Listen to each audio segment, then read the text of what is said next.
Drivers are scrambling to cope as the double-digit oil price hike took effect this morning.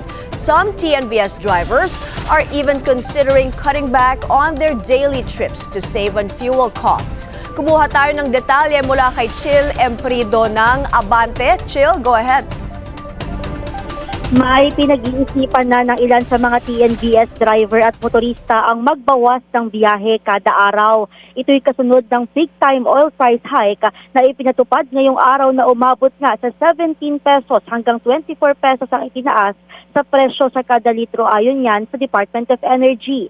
Sinabi ni Julio Vindal at Alvi Malik, sana raw ay maintindihan ng pamahalaan ang kanilang hinainga. Sa taas raw ng gasolina ay baka wala na silang maiuwi sa kanilang pamilya.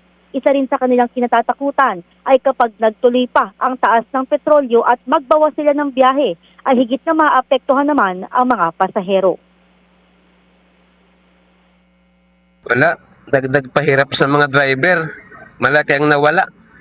Sana nga ganun mangyari, taas yung pamasahe para naman mabawi yung sa pagtaas din ng gasolina. Mataas hindi na kakayanin ng ibang rider to pagka ganito kataas. Pag nagtuloy pa yan, baka yung iba magbawas na ng biyahe. Sana maano ng gobyerno na taasan yung fare, ganun na lang. Kasi minsan yung app namin, pabor pa rin sa kanila yung ginagawa nilang action . Samantala, ginit rin ni dating Energy Secretary Governor Jericho Petilla na ang Pilipinas ay nasa kalagitnaan talaga ng krisis at wala namang negosyante ang gusto ng palugi. Nakikita umano niya na problema sa transport sector na walang babiyahe kung ang bawat public utility jeepney at public utility vehicle ay dehado.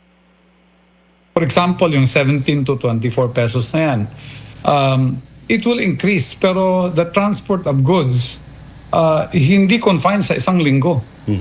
Ngayong linggo, 17 to 24. Hindi ko alam kung sa susunod na linggo, tataas o bababa. So, ang epekto nito pagdating sa transportation is medyo fickle-minded. Hindi mo alam kung saan papunta. But definitely, walang magnenegosyo na malulugi.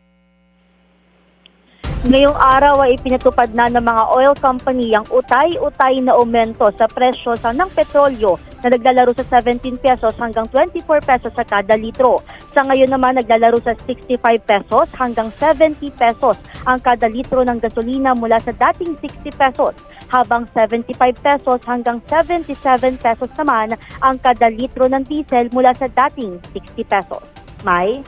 Umiiyak na nga mga motorista. Maraming salamat doon sa ulat mo, Chill Emprido ng Abante.